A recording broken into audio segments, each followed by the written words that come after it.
చిత్తూరు జిల్లా పెదపంజాని మండలం మారపల్లిలో నాటు తుపాకీ పేలి ఒక వ్యక్తి మృతి చెందినట్లుగా తెలుస్తోంది. మృతుడి ఛాతీలో బుల్లెట్ దిగిపోవడంతో మృతి చెందినట్లుగా తెలుస్తోంది. మృతుడి సొంత పొలం పక్కనే ఈ సంఘటన చోటు చేసుకోగా సంఘటనా స్థలానికి వచ్చిన పోలీసులు మృతుడి శ్రీనివాసులు పక్కనే నాటు తుపాకీని కూడా గుర్తించారు. అయితే ఆస్తి వివాదాల కారణంగా శ్రీనివాసులను హత్య చేశారు అంటూ ఆ కుటుంబ సభ్యులు ఆరోపిస్తున్నారు. దీంతో శ్రీనివాసులు గల మృతికి గల కారణాలను పోలీసులు దర్యాప్తు చేస్తున్నారు. ఇదే అంశానికి సంబంధించి మరిన్ని అప్డేట్స్ అందించడానికి మా కరెస్పాండెంట్ రవివర్మ ఉన్నారు. Ravivarma, over to you.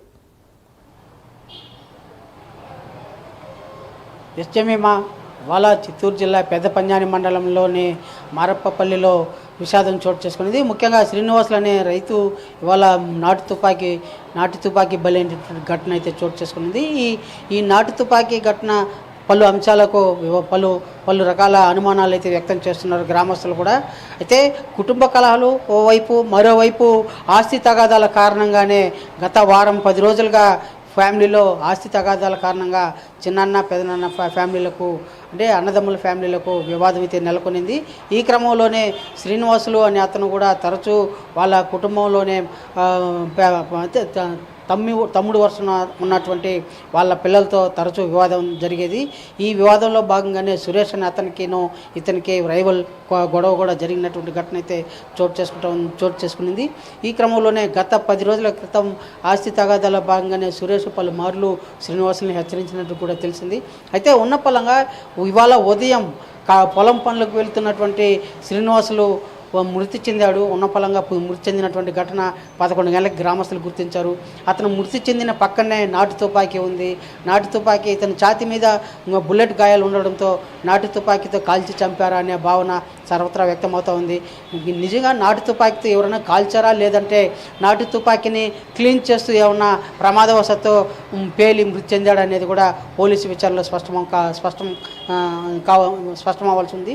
అయితే ఇదే క్రమంలోనే గతంలో ఎన్నడూ లేని విధంగా పెదపంజాని మండలంలో నాటు తుపాకీల యొక్క హల్చల్ ఎక్కువగా ఉంది.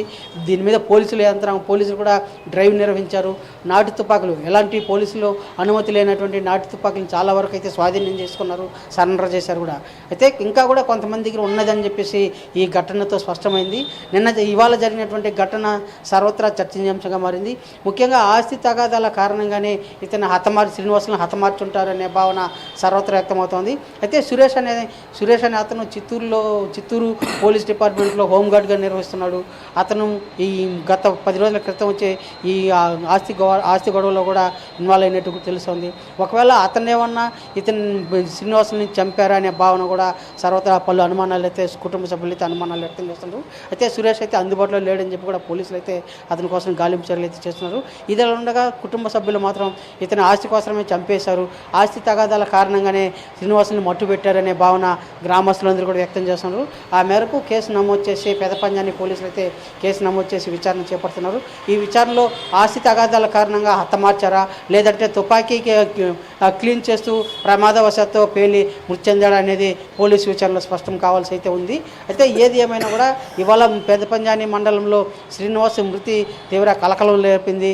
నాటు తుపాకీల వివాదం నాటు తుపాకీల యొక్క ఆదాటం ఇవాళ జిల్లాలో మరోమారు కొనసాగుతూ ఉందని చెప్పే విషయం కూడా స్పష్టమవుతుంది.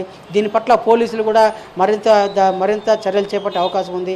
నాటు తుపాకులను ఇదివరలోనే సీజ్ చేశారు. దాదాపు జిల్లాలో 52 నాటు తుపాకులు అయితే సీజ్ చేసినటువంటి ఘటన కూడా ఉంది. ఇంకా కూడా నాటు తుపాకులు ఉందని చెప్పే భావన ఈ ఘటనతో స్పష్టమైంది. దీని పట్ల పోలీసులు కూడా నాటు తుపాకులు ఎవరెవరి దగ్గర ఉంది ఏంటి అనేది వాటి పట్ల పూర్తిగా క్షుణ్ణంగా విచారణ అయితే చేపడుతూ వస్తున్నారు. ఒకవైపు నాటు తుపాకులు ఎవరెవరైతే యూజర్స్ ఉన్నారో వాటి అందరినీ కూడా వెరిఫై చేస్తూ వస్తున్నారు. మరోవైపు శ్రీనివాసులు మృతి పట్ల కూడా ఇది ఆస్తి తగాదాల కారణంగా మృతి చెందాడా, లేదంటే ఆస్తి తగాదాల కారణ ప్రమాదవశాత్తు మృతి చెందాడనే కోణంలో కూడా పోలీసులు అయితే విచారణ అయితే చేపడుతూ వస్తున్నారు.